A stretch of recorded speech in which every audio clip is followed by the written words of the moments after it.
Hello friends, स्वागत है आप सभी का आपके अपने किचन अर्चना किचन कैप्टन में। और मैं हूं आपकी दोस्त और होस्ट अर्चना। दोस्तों, आज मैं आप सभी के साथ बिहार की बहुत ही फेमस मावा पीठा की रेसिपी शेयर कर रही हूं। हमारे बिहार में ठंड के महीने में पीठा ज़रूर बनता है, चाहे वो नमकीन पीठा बने चाहे फिर वो मीठा वाला पीठा बने। तो आज मैं यही बिहार की फेमस पीठे की रेसिपी शेयर कर रही हूँ। बिहार में ये पूस के महीने में जब ठंड का जब जोरदार महीना होता है तब ये ज़रूर बनती है। ये हमारे शरीर को गर्माहट देती है और साथ ही हमारे शरीर के लिए बहुत फ़ायदेमंद भी है। ये इतनी ज़बरदस्त, इतनी सॉफ्ट कैसे बनी है, देखते हैं इस आगे वीडियो में। तो ये खोए वाली पीठा या फिर मावा पीठा बनाने के लिए मैंने यहाँ पे लिया है चावल का आटा। तो मैंने यहाँ पे अगर नाप से बताऊँ तो 2 कप चावल का आटा लिया है, साथ ही 200 ग्राम मावा लिया है, 1 कटोरी चीनी, 1 बड़ा चम्मच इलायची पाउडर, काजू, बादाम और किशमिश छोटे छोटे टुकड़ों में कटे हुए। आप अपने हिसाब से कोई भी ड्राई फ्रूट ले सकते हैं। अब एक कढ़ाई लिया है मैंने यहाँ पे, आप कोई भी बर्तन ले सकते हैं। अब यहाँ हमें ध्यान देना है कि जितना हमने आटा लिया है बस उतना ही हमें पानी चाहिए। तो मैंने 1 कटोरी आटा लिया था बड़ी कटोरी से, तो उसी से बराबर नाप कर मैंने यहाँ पे पानी लिया है। अब इसमें मैंने 1 चुटकी भर नमक डाल लिया है और 1 छोटा चम्मच के आसपास तेल डाल लिया है। इससे आटे में बहुत अच्छी चिकनाहट आ जाती है और नमक से कोई भी मीठा चीज़ आप बनाते हैं ना तो उसमें बहुत अच्छा टेस्ट आता है। अब जब पानी में बहुत अच्छा उबाल आ गया, फिर मैंने यहाँ पे डाल लिया है आटा। अब तुरंत ही इसे किसी भी चम्मच, कोई भी बड़े चम्मच के हेल्प से या किसी भी चीज़ के हेल्प से मिला लेंगे, जिससे कि बहुत आसानी से ये मिक्स हो जाएगी। ये देखिए, ये बिल्कुल डो फॉर्म में मिक्स होने लगेगी, तब तक हमें इसे मिक्स करना है। कभी कभी ऐसा होता है कि आटा को मिक्स करने के लिए, आटा लगाने के लिए हमें और पानी की ज़रूरत पड़ती है। कभी कोई आटा नया होता है और कोई आटा पहले का पुराना होता है। तो ऐसा अगर कभी हो, हमें आटे लगाने में पानी ज़्यादा लग रहा हो, तो हम बाद में जब हम आटा को चिकना करेंगे तो हम और पानी यूज़ कर सकते हैं। अब ये देखिए, हमने इसे मिक्स कर लिया है और बिल्कुल डो फॉर्म में आने लगी है। तो बस अब हम इसे क्या करेंगे, गैस के फ्लेम को मैंने ऑफ कर दिया था। अब इसे एक बड़े से बर्तन में ट्रांसफ़र कर लेंगे।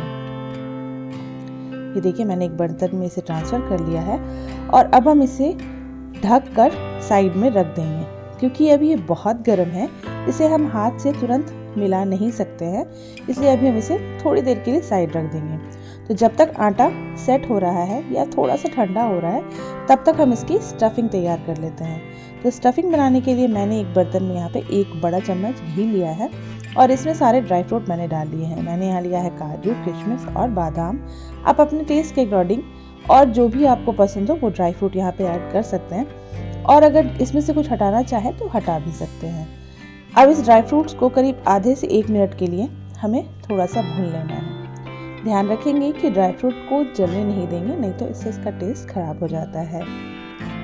अब ड्राई फ्रूट को भूनते हुए करीब 1 मिनट हो चुकी है। फिर मैं इसमें डाल रही हूँ करीब 200 ग्राम के आसपास मावा। आप यहाँ मावा चाहे तो घर पे भी बना सकते हैं और चाहे तो मार्केट से भी लाकर यूज़ कर सकते हैं। मैंने यहाँ मावा को ग्रेट कर लिया है और इसे कढ़ाई में डालने के बाद ज़्यादा नहीं, करीब 1 मिनट के आसपास ही हमें पकाना है। मावा बहुत जल्दी कढ़ाई में आते ही लूज़ होने लगती है, सॉफ्ट होने लगती है। तो जब ये थोड़ी सी सॉफ्ट होने लगी, फिर इसमें हमने ऐड किया है चीनी। तो करीब 2 चम्मच के आसपास, 2 बड़े चम्मच के आसपास मैंने यहाँ पे चीनी ऐड किया है। बाकी की चीनी हम बाद में यूज़ करेंगे। अब हम इसे तब तक मिक्स करेंगे जब तक कि चीनी पूरी तरीके से डिज़ोल्व ना हो जाए।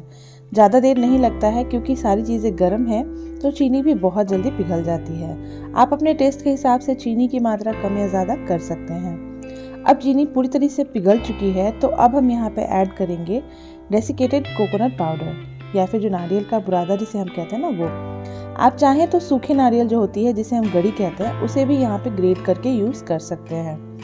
अब करीब 2 बड़े चम्मच के आसपास मैंने यहाँ पे नारियल का बुरादा लिया है।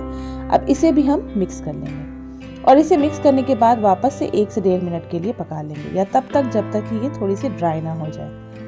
पर बहुत ज़्यादा ड्राई इसे हम नहीं करेंगे, क्योंकि जब ये ठंडी होगी ना तो और अपने आप ड्राई हो जाएगी। तो ये देखिए, करीब ये 1 मिनट के आसपास हो चुकी है और ये भी ड्राई होने लगी है। अब बस एक चीज़ बची है इसे मिक्स करने के लिए, वो है इलायची पाउडर। तो हम यहाँ थोड़ी सी आधी चम्मच के आसपास इलायची पाउडर मिक्स कर देंगे। देखिए इलायची पाउडर डालने के बाद वापस से मैंने थोड़ी देर के लिए इसे भून लिया है, जिससे कि इलायची पाउडर काफ़ी अच्छी तरीके से इसमें मिक्स हो जाए। अब ये मिक्स हो चुकी है। अब हमने यहाँ पे गैस को फ्लेम को ऑफ कर देना है, इसे बहुत ज़्यादा हमें नहीं पकाना है। अब फ्लेम यहाँ हमने ऑफ कर दिया है और अब हम चलते हैं डो की तरफ। तो ये देखिए डो भी अब हल्की सी ठंडी हो चुकी है, इतनी जितना कि हम हाथ से आराम से इसे सॉफ्ट कर सकें। तो अब हम यहाँ पे डो को, जैसा हम आटा लगाते हैं ना रोटी के लिए, पराठे के लिए या पूरी के लिए, बिल्कुल वैसा ही आटा हमें इसे लगाना है। ये गर्म पानी से इतनी अच्छी सॉफ्ट हो जाती है, इतनी अच्छी डो लगकर तैयार होती है कि हमें कोई टेंशन लेने वाली चीज़ नहीं लगती है। ऐसा सोचकर लगता है कि पीठा बनाने में बहुत मेहनत है, बट ऐसा कुछ भी नहीं है। बहुत आसानी से ये डो लगकर तैयार हो जाती है। अब इस डो को थोड़ा सा चिकना करने के लिए मैं यहाँ पे डालूँगी 1 चम्मच देसी घी। आप चाहें तो देसी घी छोड़ सकते हैं, लेकिन अगर थोड़ा सा 1 चम्मच देसी घी इसमें हम ऐड कर लेते हैं ना, तो ये बहुत अच्छे से चिकनी हो जाती है डो और बहुत अच्छा इससे टेस्ट भी आता है। अब इस घी के साथ हम डो को अच्छा चिकना कर लेंगे। बस जैसा मैंने बताया आपको, आटा हमें बिल्कुल जैसा हम रोटी के लिए लगाते हैं वैसा ही लगाकर तैयार कर लेना है, बिल्कुल अच्छे तरीके से मिक्स करते हुए, मलते हुए। तो ये देखिए डो हमारा लगकर तैयार हो चुका है और जो हमने स्टफिंग बनाई थी वो भी मैंने यहाँ पे ले ली है। अब एक टेनिस बॉल के इतनी मैंने एक डो ले लिया है और अब हम इसे हाथ पर इस तरीके से गोल करेंगे और एक कटोरी नुमा हमें यहाँ शेप बनाना है। ये देखिए इस तरीके से, जैसा हम कोई भी स्टफ़ करने के लिए कोई स्टफ़ पराठा बनाते हैं या कुछ भी स्टफिंग करने के लिए बनाते हैं ना, बिल्कुल वैसे ही हमें एक यहाँ पे गोल बना लेना है, एक कटोरी के टाइप का।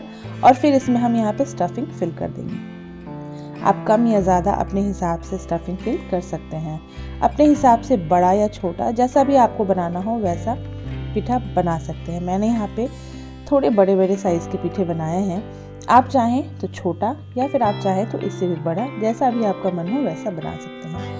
बहुत आसानी से बन जाती है, इसे बनाने में कोई मेहनत, बहुत ज़्यादा मेहनत बिल्कुल भी नहीं है। और मतलब ऐसा भी नहीं है कि इसे हम आसानी से नहीं बनाकर तैयार कर सकते हैं। ये देखिए ये बन गई है। अब इसी तरीके से जितना भी आप चाहें एक बार में बनाकर इसे रख सकते हैं और फिर बाद में सारे एक साथ में हम इसे बॉईल करेंगे। तो एक और बनाकर मैं आपको दिखलाती हूँ।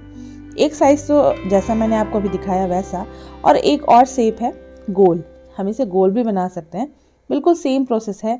वापस से इसे हम हथेलियों के बीच में गोल करेंगे और फिर एक कटोरी नुमा शेप दे देंगे और उसमें हम भर देंगे हमारी स्टफिंग, जो हमने खोए वाला स्टफिंग बनाया ना, बस वो स्टफिंग भर देंगे। देखिए बिल्कुल ऐसा, जैसा अब जितना भी आप स्टफिंग इसमें ज़्यादा कम जैसा भी चाहें कर लें और वापस से इसे बंद कर दें। ये देखिए अब ये इस तरीके से अंगूठी से थोड़ा दबा कर हल्के हाथों से इस तरीके से हम इसे बंद कर देंगे। ये देखिए ये भी बंद हो गई है और बिल्कुल अच्छी तरीके से गोल हो गई है। अगर कहीं से ऐसा आपको फील हो कि कहीं से ये निकल रही है तो वहाँ से हल्का सा दबा दें और ये देखिए ये बिल्कुल परफेक्ट बंद होकर तैयार हो गई। अब इसी तरीके से मैंने जितने भी पीठे मुझे बनाने थे वो सारे पीठे मैंने बना लिए हैं। इतने सारे स्टफिंग से, इतना मैं आटा से करीब 15 के लगभग पीठा बनकर तैयार हुआ था। मैंने स्टफिंग काफ़ी अच्छे से भरी थी, आप चाहें तो इससे छोटे छोटे भी पीठे बनाकर तैयार कर सकते हैं। अब जब सारे पीठे बनकर तैयार हो गए, फिर मैंने यहाँ पे 1 लीटर दूध गर्म कर लिया है। दूध मैंने यहाँ पे पैकेट वाला लिया है, जो डेयरी वाला दूध आता है ना वो लिया है। आप चाहें तो गाय का दूध या भैंस का दूध, जो भी आपको मिल जाए आसानी से आप उसे ले सकते हैं। इसे दूध को हमें अच्छी तरीके से उबाल लेना है। जब दूध अच्छा उबाल आने लगी दूध में, फिर हमने यहाँ पे डाल लिया है 1 छोटी कटोरी से चीनी। वापस से चीनी आप अपने हिसाब से कम या ज़्यादा कर सकते हैं, जितना मीठा आपको पसंद हो उसके हिसाब से चीनी यहाँ पर डाल दें। अब जब चीनी अच्छी तरीके से पिघल जाए और वापस से दूध में एक अच्छा उबाल आ जाए, फिर हमने जो पीठा तैयार किया था ना, उन सारे पीठे को इसमें हम डाल देंगे। एक एक करके बहुत सावधानी से डाल लें। सारे पीठे को डालेंगे और मतलब ऐसा नहीं है कि हमें सारे के सारे एक बार में डालने हैं। मैंने इसे 2 बैचेस में बनाया था, तो करीब एक बार में 7 से 8 डाले थे और वापस से बचे हुए को एक बार में बनाया था। तो ये देखिए मैंने यहाँ पे एक बार में करीब 7-8 पीठे को डाल दिया है। और अब यहाँ पे मैं इलायची पाउडर डालना भूल गई थी, तो बिल्कुल लास्ट में यहाँ पे मैंने यहाँ पे 1 छोटे चम्मच से इलायची पाउडर डाला है और थोड़े से केसर के धागे डाले हैं। ये केसर का धागा डालना बिल्कुल ऑप्शनल है, आप चाहें तो डालें, नहीं तो इसे स्किप भी कर सकते हैं। इससे बहुत अच्छा कलर आ जाता है, मुझे पर्सनली बहुत पसंद है तो मैंने इसमें डाला था। आप चाहें तो इसे छोड़ भी सकते हैं। अब इसे हल्के हाथों से किसी भी चम्मच या किसी बड़े चमचे की हेल्प से आप इसे इस तरीके से हल्के हल्के हाथों से मिक्स कर दें। इससे होगा ये कि अच्छी तरीके से इलायची पाउडर और केसर दूध में मिक्स हो जाएगी। अब अभी तो ये डूबे हुए हैं, इसकी पहचान कैसे करेंगे कि हमारा पीठा बनकर तैयार हो गया? तो जब पीठा अच्छी तरीके से बन जाएगा, पक कर तैयार हो जाएगा, तो सारे पीठे ऊपर तैरने लगेंगे। जो हमने मावा पीठा बनाया ना, वो बिल्कुल ऊपर तैरने लगेंगे और बिल्कुल हल्के हो जाएंगे। और साथ ही इसका कलर भी थोड़ा सा और वाइटिश हो जाएगा। तो अब हम क्या करेंगे, करीब 10 से 12 मिनट के लिए मीडियम से लो फ्लेम पर इसे पकने देंगे। ये देखिए, आप देख सकते हैं करीब 10 मिनट हो चुके हैं और पीठा किस तरीके से ऊपर तैर रहा है। एक भी पीठा नीचे तले में बैठ नहीं रहा है। इसका मतलब ये है कि हमारा पीठा बनकर बिल्कुल तैयार है, यानी कि हमारी दूध पीठा जो हमने मावा वाला पीठा बनाया है वो बिल्कुल सर्व करने के लिए तैयार है। लेकिन हमें अभी एक बैच और इसमें बनाना है। तो अभी हम क्या करेंगे, जो ये बैच बनकर तैयार हुई है ना, इस बैच को हम बहुत हल्के हाथों से किसी बड़े से चम्मच से निकाल लेंगे और वापस से इसी दूध में हम हमारा दूसरा बैच बनाकर तैयार करेंगे।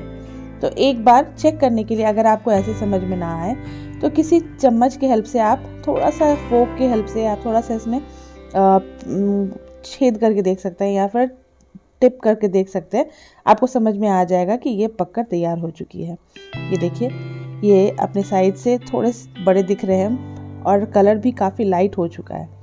और आप देख सकते हैं कि दूध भी थोड़ी थोड़ी गाढ़ी होनी शुरू हो चुकी है। तो मैंने यहाँ पे इन सारे पिट्ठे को निकाल लिया था एक एक करके। बस ध्यान ये रखना है कि काफ़ी सावधानी से निकालेंगे, नहीं तो क्या होगा, ये बहुत सॉफ्ट, बहुत डेलिकेटेड होते हैं तो ये टूटने लगेंगे।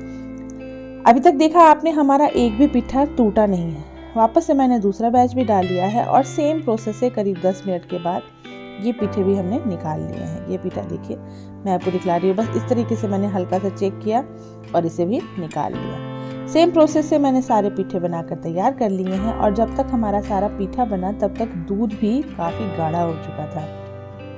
ये देखिए, मैंने इस तरीके से साइड को स्क्रैप कर लिया, जिससे कि सारे दूध के जो साइड में मलाई लग जाते हैं ना, वो भी मैंने खकोड़ लिए थे। जिसे खुरचन कहते हैं ना, वो भी खुरचन, बहुत अच्छा टेस्ट आता है इसमें। बिल्कुल ऐसा लगेगा कि आप रसमलाई वाली फीलिंग आ रही है। तो इस तरीके से मैंने सारे साइड्स भी निकाल लिए और दूध काफ़ी गाढ़ी हो चुकी है। तो अब मैं यहाँ पे गैस के फ्लेम को ऑफ कर रही हूँ। आप समझ गए, सारे प्रोसेस सेम ही हैं। जितने भी आपके पीठे बचे हों, सारे को इसी तरीके से उबाल लेंगे। अब मैंने यहाँ पे गैस के फ्लेम को ऑफ कर दिया है और सारे साइड्स को निकाल लिया है। अब थोड़ा सा दूध को हम ठंडा कर लेंगे। अभी ये काफ़ी गर्म है, तब तक हमारा पीठा भी थोड़ा ठंडा हो रहा है। पीठा थोड़ा ठंडा होने के बाद ही ज़्यादा मज़ेदार लगता है। तो अब करीब आधा घंटा हो चुका है और ठंड का महीना है तो बहुत जल्दी ये ठंडी हो जाती है। अब मैंने इसे एक बड़े से बाउल में निकाला है और इस तरीके से सजाते हुए, जैसा भी आप चाहें अपने हिसाब से आप प्लेट में एक एक करके भी ले सकते हैं और चाहे तो सजा कर रख सकते हैं। जब भी मन करे आप इसे निकाल कर सर्व कर सकते हैं। सारे मावा पीठा को एक साथ सजाने के बाद मैंने ऊपर से जो हमारा दूध जो बचा हुआ था ना, वो इसके ऊपर से मैंने डाल दिया है। आप चाहें तो अपने हिसाब से किसी भी प्लेट में या किसी कटोरी में इस तरह से सजा करके भी एंजॉय कर सकते हैं। अब मेरे पास थोड़े से पिस्ते की कतरन थी तो मैंने ऊपर से पिस्ता थोड़ा सा डाल दिया है। इससे देखने में काफ़ी मज़ेदार लग रही है और यकीन मानिए खाने में भी बहुत ज़बरदस्त, बहुत मज़ेदार लगती है। हमारे बिहार में पूस के महीने में ठंडी जब काफ़ी तेज़ होती है ना, तब इसे ज़रूर बनाया जाता है। एक बार आप भी बनाकर ट्राई कीजिएगा। उम्मीद करती हूँ कि आपको ये मावा पीठा बहुत पसंद आया होगा, या दूध पीठा कहें या फिर मावा पीठा कहें, आपको बहुत पसंद आई होगी। तो अगर आपको मेरी ये मेहनत, मेरी ये रेसिपी पसंद आई हो तो मेरे वीडियो को लाइक और मेरे चैनल को सब्सक्राइब ज़रूर कीजिएगा और साथ ही नोटिफिकेशन बेल को भी ज़रूर ऑन कर लीजिएगा, जिससे कि मेरी आने वाली नई नई वीडियो आप तक सबसे पहले पहुंचती रहे। मैं मिलती हूँ इसी तरीके के और कुछ नए इंटरेस्टिंग से वीडियो लेकर। तब तक के लिए bye bye friends and take care.